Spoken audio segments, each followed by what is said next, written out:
ಎಲ್ಲ ನಮಸ್ಕಾರ. ನಾನು ನವೀನ ಸೊಕೆಯಿಂದ ಎಲ್ರಿಗೂ ಒಂದು ವಿಷಯ ಹೇಳಬೇಕು ಅಂತ ಈ ವಿಡಿಯೋ ಮಾಡ್ತಾ ಇದ್ದೀನಿ.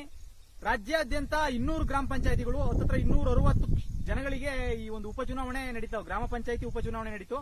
ಅದರಲ್ಲಿ ಸೊಕ್ಕೆ ಗ್ರಾಮ ಪಂಚಾಯತಿ ಚಿಕ್ಕಮಗಳೂರು ಜಿಲ್ಲೆಯಲ್ಲಿ ಕೊಪ್ಪದಲ್ಲಿ 2 ಸೀಟು, 2 ಗ್ರಾಮ ಪಂಚಾಯತಿಯಲ್ಲಿ ಸೊಕ್ಕೆಯಲ್ಲಿ 1 ಸೀಟು. ಅದ 1 ಸೀಟಿಗೆ ನಾನು ಕೂಡ ಎಲೆಕ್ಷನ್ ಅಲ್ಲಿ ಭಾಗವಹಿಸಿದ್ದೆ. ಆ ಎಲೆಕ್ಷನ್ ಅಲ್ಲಿ ಭಾಗವಹಿಸಿದಂತ ರಿಸಲ್ಟ್ ನ ಇವತ್ತು ಹೇಳಕ್ ಬಂದಿದ್ದೀನಿ. ಇವತ್ತು ರಿಸಲ್ಟ್ ಅನೌನ್ಸ್ ಆಯ್ತು. 334 ಮತಗಳು ನವೀನ ಸೊಕ್ಯಾದ ನನಗೆ ಬಿದ್ದಿದ್ವು. ಇನ್ನೊಬ್ಬರಿಗೆ 306 ಮತಗಳು ಬಿದ್ದಿದ್ವು. 16 ಮತಗಳು, ಮುಖ್ಯವಾಗಿ ಇದನ್ನ ಹೇಳ್ಬೇಕು, 16 ಮತಗಳು ಇಬ್ಬರಿಗೂ ಹಾಕಿರ್ಲಿಲ್ಲ. ಇಬ್ಬರಿಗೂ ಹಾಕ್ತಲೇ ಹಿಂದೆ ಹಾಕೋದು ಅಥವಾ ಮುಂದೆ ಹಾಕೋದು ಅಥವಾ ನಡುವೆ ಹಾಕೋದು. ಅಂದ್ರೆ ಹೇಗೆ ಚುನಾವಣೆಯಲ್ಲಿ ನಾವು ಭಾಗವಹಿಸಬೇಕು ಅನ್ನೋ ವಿಚಾರನೇ ಎಷ್ಟೋ ಜನಗಳಿಗೆ ಇನ್ನೂ ಗೊತ್ತಿಲ್ಲ. ಹಾಗಾಗಿ ಚುನಾವಣಾ ಆಯೋಗ ಮೊದಲನೇದಾಗಿ ಚುನಾವಣೆ ಪ್ರಕ್ರಿಯೆಗೆ ಹೊಸ ವೋಟರ್ಸ್ ಇರ್ತಾರೆ, ಅವರಿಗೆ ಆ ಬ್ಯಾಲೆಟ್ ಪೇಪರ್ ಅಲ್ಲೋ ಅಥವಾ ಏನು ವೋಟಿಂಗ್ ಬೂತ್ ಒಳಗೋ ಯಾವ ರೀತಿ ವೋಟ್ ಹಾಕಬೇಕು ಅದನ್ನೆಲ್ಲ ಒಂದ್ ಸ್ವಲ್ಪ ಮಾಹಿತಿಗಳನ್ನ ಕೊಡಬೇಕು ಅಂತ ಹೇಳ್ತೀನಿ. ಮತ್ತೆ ಮುಖ್ಯವಾಗಿ ಗ್ರಾಮ ಪಂಚಾಯಿತಿ ಚುನಾವಣೆಯಲ್ಲಿ 6 ತಿಂಗಳು ಮಾತ್ರ ನನಗೆ ಕಾಲಾವಕಾಶವನ್ನ ನೀವು ಕೊಟ್ಟಿದ್ದೀರಾ.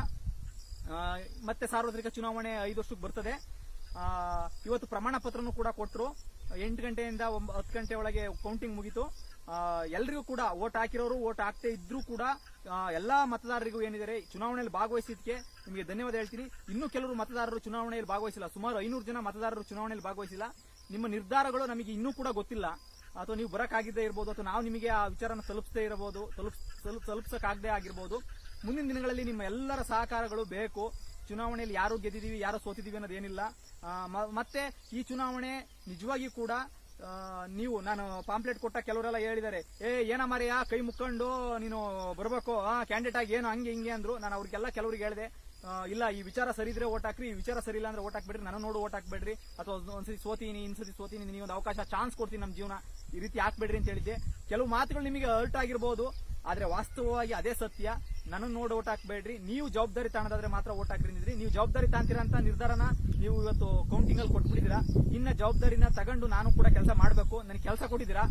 ಸುಮಾರು ಗೌರವಧನವಾಗಿ 2,000 ರೂಪಾಯಿನ ತಿಂಗಳಿಗೆ ಬರುತ್ತೆ ಅಂತ ಕೇಳ್ಪಟ್ಟಿದ್ದೀನಿ. ಮುಂದಿನ ದಿನಗಳಲ್ಲಿ ಅದನ್ನು ಕೂಡ ಹೇಳ್ತೀನಿ. ಆಮೇಲೆ ಈ ಚುನಾವಣೆಗೆ ನಾನು ಖರ್ಚು ಮಾಡಿರೋ ಖರ್ಚು ವೆಚ್ಚಗಳನ್ನು ಹೇಳ್ತೀನಿ. ಹತ್ತತ್ರ ಒಂದು 1,200 ರೂಪಾಯಿ ಪಾಂಪ್ಲೆಟ್ ಆಗಿತ್ತು, 1,300 ರೂಪಾಯಿ ಏನೋ ಪಾಂಪ್ಲೆಟ್ ಆಗಿತ್ತು. ಕಂಪ್ಯೂಟರ್ ಮಾಡದಂತವ್ರು ಏನೋ ಪಾಂಪ್ಲೆಟ್ ರೆಡಿ ಮಾಡದಂತವ್ರು. ಅದ್ರಾಗ ಒಂದು 200 ರೂಪಾಯಿ ಪಾಂಪ್ಲೆಟ್ ಇನ್ನೂ ಹಂಚಿಲ್ಲ ನಾನು. ಅಲ್ಲಿಗೆ 1,000 ರೂಪಾಯಿ ಮತ್ತೆ 200 ರೂಪಾಯಿ ಅಲ್ಲಿ ಏನು ಅಪ್ಲಿಕೇಶನ್ ಫೀಸ್ ಅಂತ ಅಂತೀವಿ ಅದನ್ನ ಕೊಟ್ಟಿದ್ದೆ.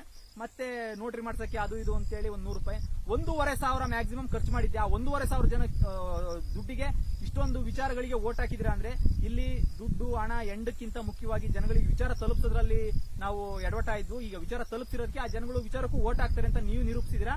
ಮುಂದಿನ ದಿನಗಳಲ್ಲಿ ನಿಮ್ಮನ್ನೆಲ್ಲ ಸೇರಿಸ್ಕೊಂಡು ಒಂದಿಷ್ಟು ವಿಚಾರಗಳನ್ನ ತಿಳಿಸಬೇಕು. ಗ್ರಾಮ ಪಂಚಾಯತಿಲಿ ಪ್ರತಿಯೊಂದಕ್ಕೂ ಲೆಕ್ಕ ಕೊಡಬೇಕು, ಪಾರದರ್ಶಕವಾದ ಆಡಳಿತ ಮಾಡಬೇಕು ಅನ್ನೋ ತುಂಬಾ ಆಸೆನೂ ಇದೆ. ಆ ಆಸೆ ಜೊತೆಗೆ ನಿಮ್ಮ ಜವಾಬ್ದಾರಿನೂ ಕೂಡ ಸೇರ್ಕೊಳ್ಳಿ. ನೋಡೋಣ, ನಿಮ್ಮೆಲ್ಲರ ಸಹಕಾರದೊಂದಿಗೆ ಇನ್ನು 6 ತಿಂಗಳಲ್ಲಿ ಯಾವ್ಯಾವ ಕೆಲಸಗಳು ಬೇಕು ಏನು ಅಂತ ನಿಮ್ಮ ಹತ್ರ ಡಿಸ್ಕಸ್ ಮಾಡ್ತೀನಿ. ಮುಂದಿನ ದಿನಗಳಲ್ಲಿ ಒಂದು ವಾಟ್ಸ್ಆಪ್ ಗ್ರೂಪ್ ಮಾಡೋದಾಗಿರ್ಬೋದು, ಬೇರೆ ಬೇರೆ ರೀತಿ. ಆಮೇಲೆ ತುಂಬಾ ಜನ ಫೋನ್ ಮಾಡ್ತಾ ಇದ್ದಾರೆ ಹೊರಗಿಂದ. ಯಾಕೆಂದ್ರೆ ನನ್ನ ಪಾಂಪ್ಲೆಟ್ ರಾಜ್ಯಾದ್ಯಂತ ನೋಡಿದವರು ಈ ಪಾಂಪ್ಲೆಟ್ ಚೆನ್ನಾಗಿದೆ, ಇದು ಹಿಂಗಿದೆ, ಈ ವಿಚಾರ ಸರಿ ಇದೆ, ಹೌದು ಹಿಂಗ್ ಮಾಡ್ಬೇಕು ಅಂತ ಎಲ್ಲ ವಿಚಾರಗಳನ್ನು ನನಗೆ ತಿಳಿಸ್ಕೊಟ್ಟಿದ್ದು ಆ ಪ್ರಜಾಕೀಯ ವಿಚಾರಗಳು. ಸರ್ಗೆ, ಉಪೇಂದ್ರ ಸರ್ಗೆ ಮತ್ತೆ ಪ್ರಜಾಕೀಯದ ವಿಚಾರವಂತರಿಗೂ ಕೂಡ ನಾನು ಧನ್ಯವಾದ ಹೇಳ್ತೀನಿ. ಇಲ್ಲಿ ಯಾವುದೇ ರೀತಿಯ ಪಕ್ಷಾತೀತವಾಗಿ ಚುನಾವಣೆ ನಡೆದಿದ್ರು ಕೂಡ ಆ ವಿಚಾರಗಳ ಪ್ರಭಾವಕ್ಕೊಳಗಾಗಿ ನಾನು ಈ ಚುನಾವಣೆನ ಮಾಡಿದ್ದು. ಆ ವಿಚಾರಗಳಿಗೆ ಜಯ ಸಿಕ್ಕಿದೆ ಅಂತ ನಾನು ಹೇಳಕ್ ಇಷ್ಟಪಡ್ತೀನಿ. ಆ ವಿಚಾರಗಳಿಗೆ ಜಯ ನೀವು ಕೊಟ್ಟಿದ್ದೀರಾ. ನೀವು ಕೊಟ್ಟಂತ ಜವಾಬ್ದಾರಿನ ಅಚ್ಚುಕಟ್ಟಾಗಿ ನಿಭಾಯಿಸ್ತೀವಿ 6 ತಿಂಗಳೊಳಗೆ. ಮತ್ತೆ ನೀವೆಲ್ಲರೂ ಕೂಡ ಅದೇ ರೀತಿ ಇನ್ವಾಲ್ವ್ ಆಗಿ, ಮತ್ತೆ ನನ್ನ ಜೊತೆ ಕಾಂಪೀಟ್ ಮಾಡಿದಂತ ಎಲ್ಲ ನನ್ನ ಸ್ನೇಹಿತರಿಗೂ ಕೂಡ ಯಾವುದೇ ರೀತಿ ಏನು ಇರುಸು ಮುರುಸುಗಳು ಬೇಡ. ಎಲ್ಲರೂ ಸೇರ್ಕೊಂಡು ನಿಮ್ಮ ಕನಸುಗಳೇನಿದಾವೆ ಅಥವಾ ನಿಮ್ಮ ಗುರಿಗಳೇನಿದಾವೆ ಅವೆಲ್ಲವನ್ನೂ ಸೇರಿಸಿ ಜನಗಳಿಗೆ ತಿಳಿಸಿ ಅದನ್ನು ಕೂಡ ಕೆಲಸ ಮಾಡೋಣ. ಎಲ್ಲರೂ ಒಟ್ಟಾಗಿ ಕೆಲಸ ಮಾಡೋಣ. ಕೆಲಸ ಕೊಟ್ಟಿದ್ದಾರೆ, ಕೆಲಸ ಮಾಡೋಣ ಅಂತ ಹೇಳ್ತೀನಿ.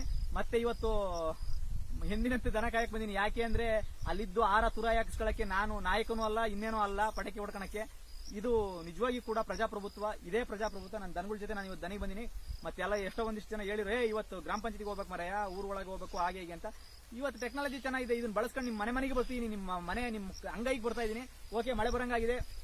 ಓಕೆ, ಇನ್ನೊಂದ್ಸತಿ ನಿಮಗೆ ಹೇಳ್ತಾ ಇರೋದೇನು ಅಂದ್ರೆ, ನೀವು ಇದರಲ್ಲಿ ಇನ್ನೊಂದ್ಸತಿ ಇನ್ವಾಲ್ವ್ ಆಗಿ, ಚುನಾವಣೆಗಳಲ್ಲಿ ಇನ್ವಾಲ್ವ್ ಆಗಿ ಅಂತ ಹೇಳ್ತೀನಿ. ಓಟ್ ಹಾಕ್ಲಿರೋರಿಗೆ, ಓಟ್ ಹಾಕಿರೋರಿಗೆ ಧನ್ಯವಾದನೂ ಕೂಡ ಹೇಳ್ತೀನಿ. ಯಾರಿಗೆ ಓಟ್ ಹಾಕಿರಿ, ನೀವು ಭಾಗವಹಿಸಿದ್ರೆ ಧನ್ಯವಾದಗಳು.